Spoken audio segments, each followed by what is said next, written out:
ってなお。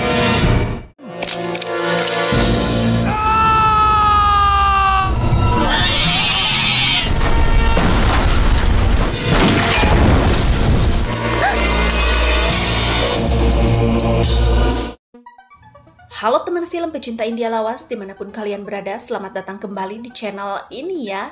Channelnya orang yang suka nonton film India lawas dan mau bernostalgia, boleh gabung di sini tempatnya. Film lawas berikutnya yang akan Mimin bahas yaitu film yang berjudul Kakek. Film yang dirilis pada tahun 2004 ini diperankan oleh aktor dan aktris lawas diantaranya Ajay Devgan, Akshay Kumar, Aishwarya Rai, Amitabh Bachchan, Atul Khurkani, dan masih banyak lagi yang lainnya. Film ini mengisahkan tentang perjuangan anggota kepolisian demi memburu terduga teroris. Perjalanan mereka tak mudah, banyak gangguan dan rintangan demi membawa terduga teroris ke pengadilan. Bagaimanakah kisah selengkapnya? Yuk gak berlama-lama lagi, kita kupas tuntas film ini. Oke guys, kita langsung saja ke alur ceritanya.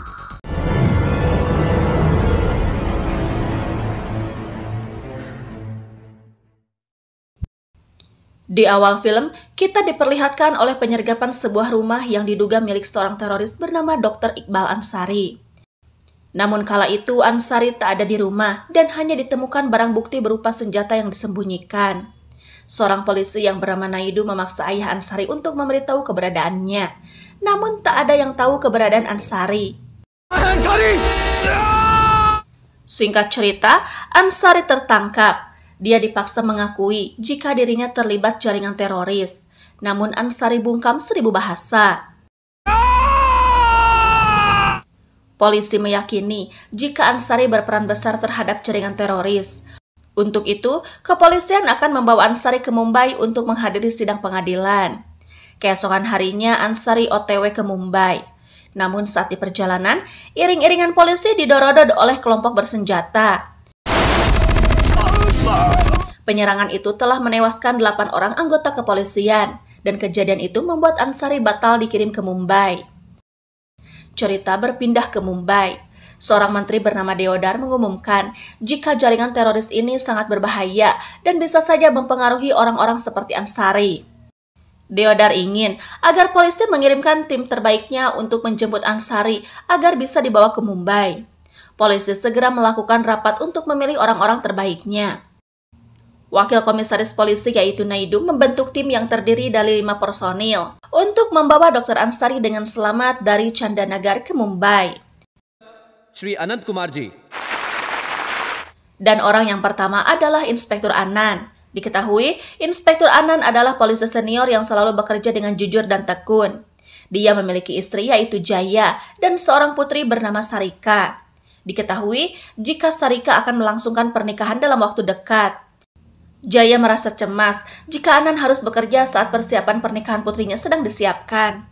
Anand pun berkata jika misi ini akan dilaksanakan selama 3 hari dan setelah itu dia akan menerima kenaikan pangkat seperti impiannya selama 30 tahun mengabdi di kepolisian. Dan akhirnya Jaya pun mengizinkan Anand untuk pergi bertugas.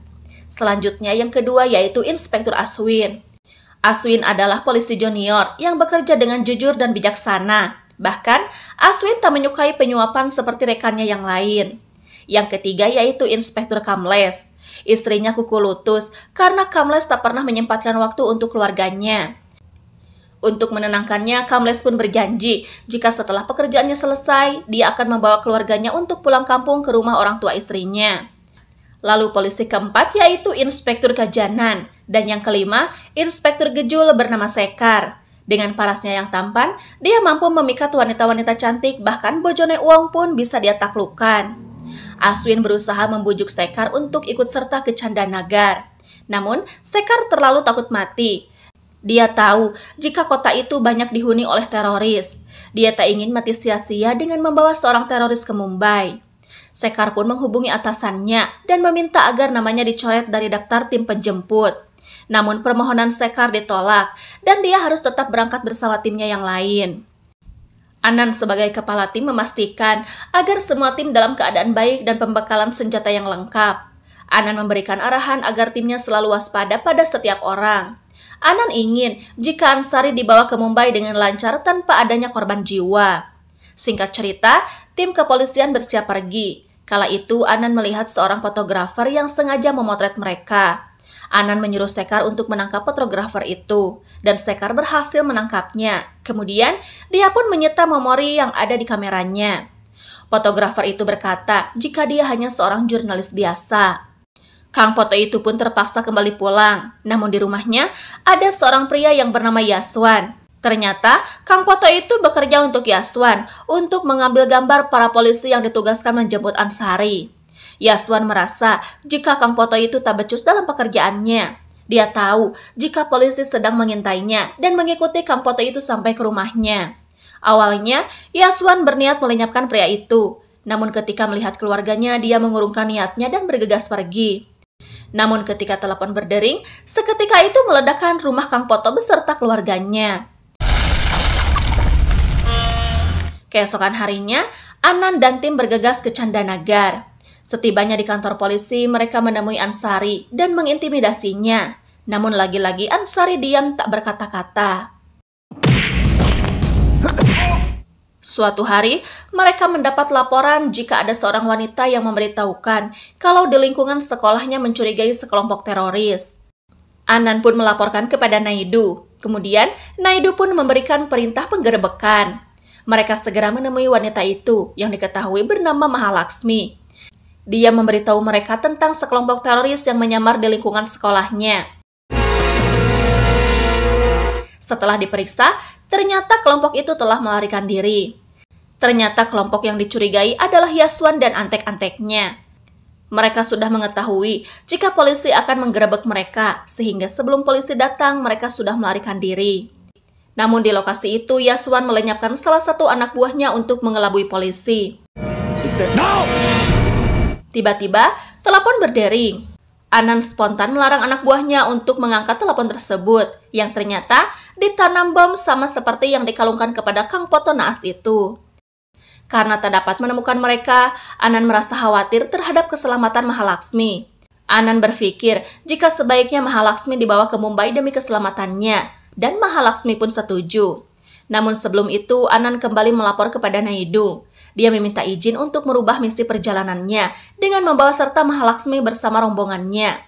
Mendengar itu, Naidu pun memberikan izin. Anggotanya bertanya mengapa Anan ingin merubah misi perjalanan ini.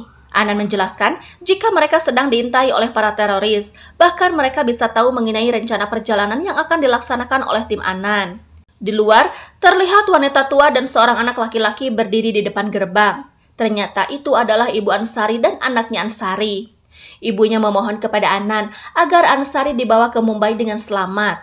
Ibunya yakin jika Ansari tak bersalah dan kenyataannya akan terbongkar di pengadilan nanti. Welcome to Chandanagar. Tak lama kemudian, Anan mendapat telepon dari Yaswan. Dia menghubungi Anan seolah-olah mereka pernah saling mengenal. Anan berusaha melacak keberadaan si penelepon, namun dia tak bisa melacaknya. Tiba-tiba, terdengar suara istri dan anaknya yang membuat Anan panik. Telepon pun ditutup, dan Anan berusaha menghubungi istrinya. Namun anehnya semua terdengar baik-baik saja. Keesokan harinya, mereka berangkat ke Mumbai melalui jalan darat. Yaswan berusaha mengalihkan perhatian tim dan mencoba menggagalkan misi berulang kali, tetapi tetap gagal. Dalam perjalanan, mobil tersebut mogok dan tim berhenti di sebuah bungalow terpencil. Anan menghubungi Naidu untuk memberitahukan kejadian tersebut dan memintanya untuk mengirim tim polisi. Anan memikirkan si peneror dan teringat teman lamanya yang bernama Yaswan Anggri. Diketahui, dia adalah mantan polisi yang dikenal sebagai polisi yang korup dan kejam. Dulu Yaswan dipecat dan dipenjara setelah Anan memergoki membunuh 5 orang tak bersalah saat kejadian perampokan bank. Tak lama kemudian, tim Anan diserang oleh Yaswan dan anak buahnya. Sekar yang ketakutan mencoba menyerahkan Ansari kepada Yaswan. Tapi Anan menolak karena tujuannya adalah membawa Ansari ke pengadilan Mumbai. Sekar merasa jika misi ini sangat berbahaya. Dia terus menyalahkan Anan yang menurutnya gila jabatan. Namun Aswin berpihak kepada Anan dan akan menyelesaikan misi ini bersama-sama. Merasa kesal, Ansari pun bersuara. Ansari memberitahu mereka bahwa sebenarnya para teroris ada di sana untuk membunuhnya, bukan membebaskannya. Diketahui jika Ansari adalah seorang dokter di Candi Nagar. Saat itu ada kejadian kerusuhan yang menewaskan beberapa orang terduga teroris. Seorang jurnalis bernama Baskar Joshi memberitahunya bahwa kerusuhan itu sebenarnya direkayasa oleh Menteri Deodar yang membunuh beberapa pekerja sosial dan bukannya teroris seperti yang diceritakan. Kala itu, Baskar telah memiliki file yang berisi bukti dan menginginkan laporan otopsi dari Ansari untuk mengungkap Deodar. Namun sayangnya, sebelum Ansari mendapatkan file itu, Baskar terbunuh. Baskar? Dan ketika Ansari menolak bekerja sama dengan pelaku kejahatan, polisi korup menjebaknya seperti teroris. Bahkan saat hari di mana dia ditangkap, keluarganya menjadi korban pengeboman dan dia tak tahu apakah anggota keluarganya selamat atau tidak. Semua orang terkejut mendengar kesaksian Ansari. Anan tak habis pikir mengapa Ansari selalu diam dan tak pernah membela diri. Ansari pun beralasan karena pembelaannya mungkin tak akan didengar oleh siapapun. Yang dia tahu jika semua polisi bekerja sama dengan menteri untuk menjatuhkan orang-orang sepertinya. Tiba-tiba, Yaswan dan anak buahnya kembali menyerang dan membuat kerusuhan. Sekar dan Aswin membawa Ansari ke tempat yang aman. Sementara itu, Yaswan menunjukkan batang hidungnya di hadapan Anan. Dan hal itu mengingatkan kembali jika mereka memang pernah saling mengenal. Ketegangan itu berlanjut. Yaswan memiliki dua tujuan, yaitu mendapatkan Ansari sekalian membalaskan dendamnya kepada Anan. Dalam pencarian Ansari, Sekar dan Aswin membuat taktik. Mereka membuat ledakan dan menyebabkan beberapa anak buah Yaswan tewas. Dan tim Anan pun berhasil melarikan diri. Namun, Yaswan menembak Ansari. Anan kemudian menyadari bahwa Naidu adalah polisi korup yang bekerja sama dengan Deodar dan Yaswan untuk melacak keberadaan mereka. Singkat cerita, Ansari dibawa ke rumah sakit. Anan memberi pilihan kepada timnya untuk meninggalkan misi, tetapi semua orang mendukungnya dan tak akan menyerah demi mengungkap kejahatan.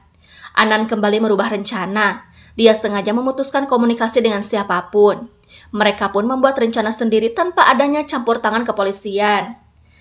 Setelah kondisi Ansari membaik, tim segera berencana untuk pergi dengan kereta api ke Mumbai. Namun Yaswan tetap mengetahui rencana mereka dan tiba dengan kereta yang akan dinaiki oleh Anan dan timnya. Namun tim telah mengambil tindakan pencegahan. Kamles pergi dari stasiun dengan mobil polisi sebagai umpan. Sementara itu, Sekar mengambil kendali kereta dan tim menaikinya. Kamles meninggalkan mobil itu dan berlari mengejar kereta yang bergerak. Namun naas, dia ditembak mati oleh Yaswan. Akhirnya, mereka berhasil tiba di Mumbai. Namun sayangnya Ansari meninggal karena gagal jantung. Deodar memanggil Anan dan menggodanya untuk mengikuti perintahnya. Namun Anan menolak. Anan merasa jika kasus ini belum selesai. Dengan jiwa kemanusiaan yang tinggi, mereka pun memakamkan jenazah Ansari dengan layak.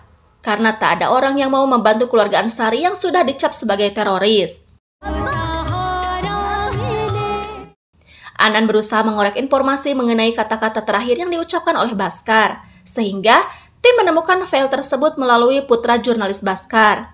Sekar dan Mahalaksmi pergi ke kantor pos umum untuk memulihkan file tersebut. Tetapi, Yaswan mengetahui keberadaan Sekar dan menyergap mereka.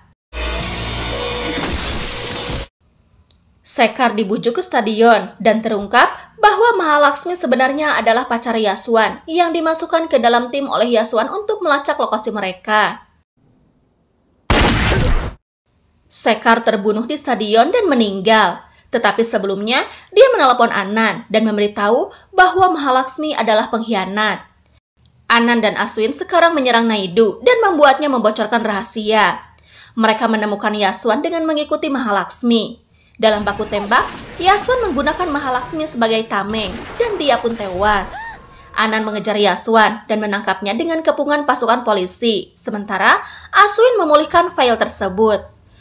Dengan bukti kuat dari berkas tersebut, pengadilan menghukum Yaswan, Deodar, dan Naidu seumur hidup. Hal ini sangat melegakan Ibu Ansari. Setelah kebenaran terbongkar, kini keluarga Ansari tidak lagi dicap sebagai pengkhianat dan teroris. Dan Anan pun berjanji kepada Ibu Ansari untuk merawat putra Ansari. Dalam perjalanan ke penjara, Yaswan melihat baut yang menahan borgornya terlepas. Dia mengambil senapan dan mencoba melarikan diri. Namun, Aswin menembak Yaswan dan menunjukkan kepadanya skrup bautnya. Aswin menunjukkan bahwa ini adalah pengaturan untuk sebuah balas dendam. Aswin kemudian menembak Yaswan berkali-kali untuk memuaskan rasa ingin balas dendamnya, sehingga Yaswan pun tewas. Dia kemudian menelepon markas besar untuk memberitahu mereka bahwa Yaswan telah terluka parah ketika mencoba melarikan diri dari tahanan. Dan film pun berakhir. Oke teman film, itulah kisah dari film Kakek. Jangan lupa like, komen, dan subscribe bagi yang belum ya. Bye-bye.